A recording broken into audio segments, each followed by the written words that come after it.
Se Dom Quixote de La Mancha fosse real, certamente seria um esquerdista, daqueles que têm iPhone.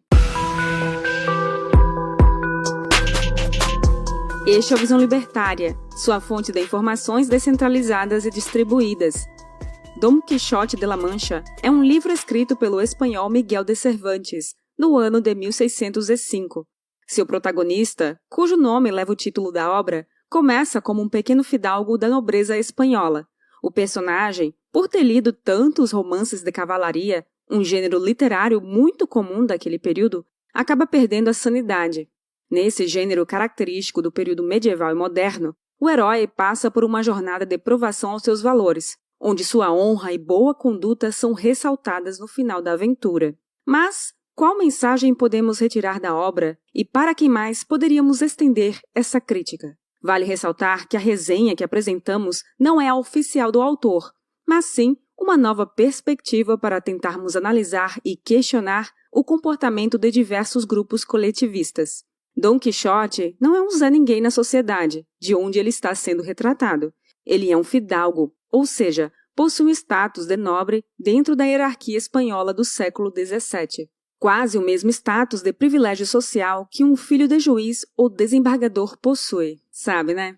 Aquele socialista de iPhone bancado pelos pais, aquele mesmo que faz intercâmbio de estudos sem nem sequer pensar em trabalhar, aquele que olha o desenvolvimento humano conquistado em países desenvolvidos e pensa que isso literalmente é obra do socialismo democrático ou do socialismo escandinavo, e não do livre mercado e da livre iniciativa que esses países tiveram no passado, ou mesmo da liberdade econômica que mantém no presente. Mas enfim, voltando para a questão que liga Dom Quixote ao socialista de iPhone, o qual carinhosamente passaremos a chamar neste artigo de woke. Os wokes, sejam eles do Brasil ou do resto do mundo, vivem se deleitando sobre uma sociedade igualitária utópica, onde a propriedade privada não existe, assim como a religião. Igual canta a música Imagine, de John Lennon. O problema em toda essa narrativa é que não passa de um sonho de verão, uma ideia tão vazia que morre na praia quando aplicada. Em nome dessa ideologia, que pretendia instaurar um paraíso na Terra, milhões de pessoas foram mortas, e muitas outras ainda sofrem em nome do socialismo. Assim como Dom Quixote, os wokes vivem lendo livros e mais livros acadêmicos que sonham com essa sociedade perfeita, a ponto de se descolarem da realidade e ficarem presos no mundinho da luta de classes e do combate ao fascismo. Não que combater o fascismo seja errado, pelo contrário, é bela e imoral qualquer resistência contra um Estado totalitário que priva as liberdades individuais. Mas, quando seu cérebro está derretido pelo pensamento coletivista socialista e pelo modelo de revolução marxista, a realidade dos fatos não é mais interpretada da maneira correta por esses grupos. Qualquer indivíduo que discorde da sua narrativa e da sua luta se torna um nazi ou negacionista, um inimigo que merece ser destruído em nome do bem maior. Assim como Dom Quixote, que lutava contra moinhos de vento, achando que se tratava de dragões ou alguma outra besta fera extremamente perigosa, os socialistas de iPhone lutam contra o capitalismo malvadão, como se ele ao menos existisse no mundo de hoje. A única besta aqui são aqueles loucos insanos que não percebem o perigo que seu conto de fadas vermelho traz para a sociedade. Afinal, a definição de loucura é o desprendimento racional daquilo que é a realidade, e, a de insanidade, a realização do mesmo exato feito consecutivamente esperando resultados diferentes. Alguma semelhança com o Sosa que diz, mas aquele não era socialismo de verdade, e que, por isso, precisaríamos tentar mais uma vez? Não faz sentido. Obviamente que, para que um grupo político como esse continue travando suas lutas, é necessário que haja um discurso que suplante as individualidades de cada um. Assim como é mostrado no filme A Onda, de 2009, do diretor Denis Gansel, que é uma crítica ao surgimento de grupos militantes de extrema-direita, mas também pode ser usada para relacionar grupos militantes de extrema-esquerda. Todos devem seguir um código de conduta, até a forma de se expressar e de se vestir é padronizada para que todos ajam em conjunto como um grupo forte, coeso e unânime. Mas essa tática tem um problema. Independente de como ele seja formado, em breve surgirão dissidências dentro desse grupo, como pessoas que manifestarão naturalmente a sua individualidade e proporão outros tipos de abordagem interna. É por isso que esses grupos coletivistas sempre partem para o ataque de algum outro grupo, um inimigo que pode ser forjado artificialmente, apenas para dispersar as vozes dissonantes internas. Afinal, aquele que falar contra a liderança do grupo poderá ser taxado de infiltrado ou sabotador. Essa tática é adaptada dependendo do contexto e do tempo histórico analisado, mas é a formulinha mágica de muitos militantes mundo afora, dentro da esquerda principalmente. Dessa maneira, os wokes conseguiram manter a luta de classes por tanto tempo. Afinal, mesmo com a queda da União Soviética e o fracasso da economia planificada socialista na prática, a esquerda ainda precisa gritar por algum grande feito do passado.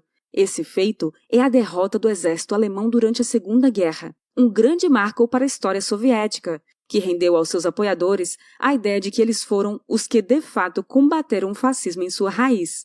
Uma grande balela, pois, como bem elucida Hayek em O Caminho da Servidão, foram os comunistas que começaram a fazer bagunça na Europa desde o final da Segunda Guerra. Foram eles que tentaram, pela rebelião armada, instituir a sonhada ditadura do proletariado, inspirados na vitória dos bolcheviques da Rússia. Mesmo assim, o tempo demonstrou o fracasso desse sistema. O que restou foram apenas as taxações de fascista, que os fazem rememorar uma guerra que eles não venceram sozinhos, mas foi a única glória que perdurou através do tempo e é utilizada como propaganda de guerra até hoje pela esquerda esquizofrênica, ou seja, apenas uma justificativa para continuarem lutando contra moinhos de vento. Portanto, a criação da falácia do espantalho é fundamental para o modus operandi esquerdista. A identificação de um inimigo comum, ainda que irreal, dissipa as divergências internas e mantém um grupo focado no ataque e na caçada ao verdadeiro inimigo, as vozes que pensam livremente. O problema é que nessa cruzada sem sentido, os wokes atentam contra o pensamento independente da sociedade. Muitos trabalhadores, pessoas comuns, acabam sofrendo com ataques e xingamentos dessa classe autoproclamada superior e defensora do Estado democrático de direito. Assim como o Fidalgo de La Mancha, que foi proclamado cavaleiro pelo dono do bar da vila, os wokes se intitulam intelectuais eruditos por noções próprias de conhecimento e por repetir aqueles chavões cansados. É como você receber hoje um prêmio Paulo Freire de Educação. Eles se dão esse título por reconhecimento próprio, o que é o oposto de ser um intelectual. Vide os títulos de doutor honoris causas do Presidanto. A intelectualidade deve ser reconhecida dentro da sociedade como um todo, e não exclusivamente dentro de sua bolha ideológica, onde todos aparentemente concordam com tudo o que se fala. Além do mais, continua válida a máxima: é pelos frutos que se conhece a árvore. Essa é a medida de comparação que se pode contrapor Mises e Marx. Qual o legado que deixaram? Para finalizar, devemos sempre nos atentar aos Dom Quixotes de La Mancha que vivem entre nós, pregando ideias que cerceariam nossa liberdade e usurpariam nossas propriedades. Pois, na obra Dom Quixote, é apenas um otário fictício. Suas ações não colocam em risco nossas vidas no dia a dia. Mas as ações dos caçadores de fascistas, socialistas infames de iPhone, contraditórios burgueses, endinheirados envergonhados, os que estão presos na pseudo-gloriosa guerra patriótica da mãe Rússia, tão presente nas elites universitárias, esses sim podem fazer muito mal à nossa vida. Na verdade, desejam acabar com nossa liberdade e dizimar nossa propriedade.